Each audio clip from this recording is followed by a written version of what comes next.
Hey everyone, so I figured it was about time for a fish room update. I've made a bunch of changes and really haven't had time to do any videos.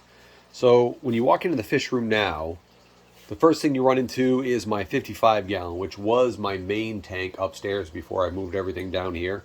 Right now, this is just a plant overflow. You can see down here that I also have a workbench in front of it that's got a bunch of random stuff on it. This little automatic fish feeder I'm going to be doing a review on pretty quick. I have a big trip coming up where we're going to be going to England for 3 weeks. So currently my focus is getting the fish room set up to make it as easy as possible to maintain during that time.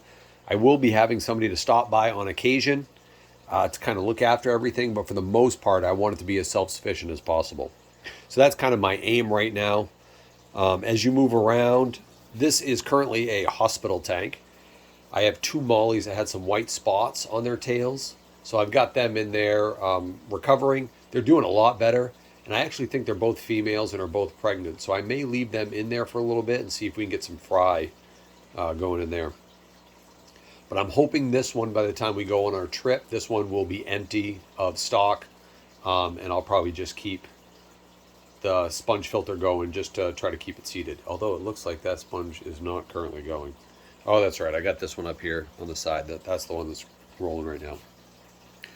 So then we move around. Now we got the big one. This is the 90 gallon. This is where the vast majority of the fish are. So the goal was to move as many of the fish as possible into one tank. So that way, whoever's coming by to look after the fish, it's not going to be as big a process. They're not going to have to maintain 6 or 7 tanks.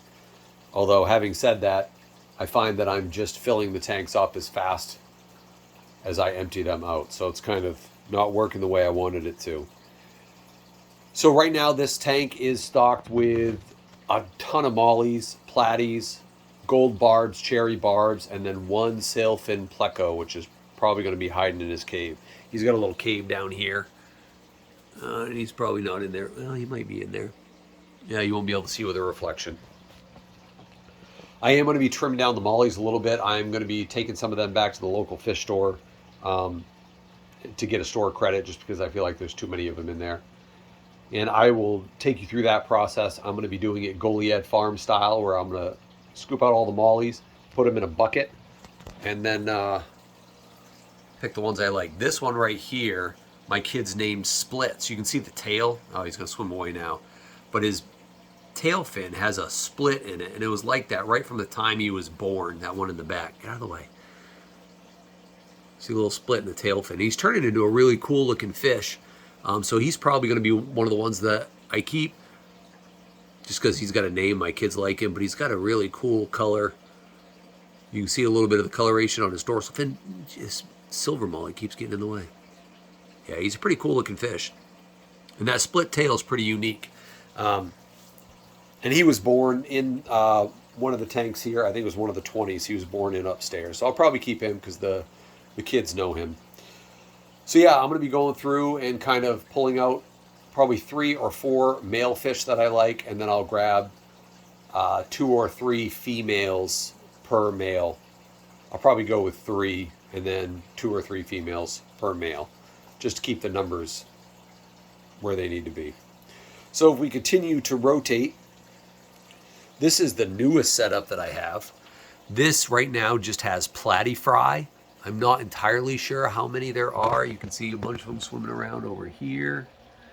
And then there's a pretty good sized one right there. It's already starting to color up.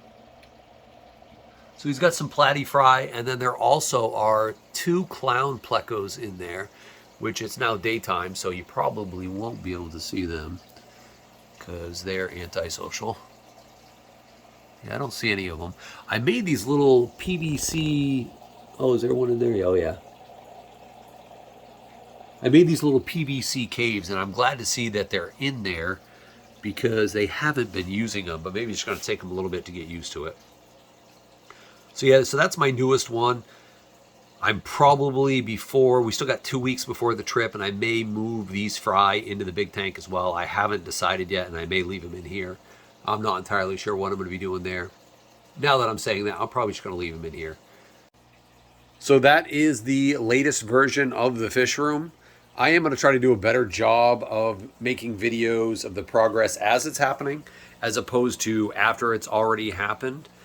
Hopefully I get better at that in the future, but I do appreciate you guys stopping by, and I will see you all soon.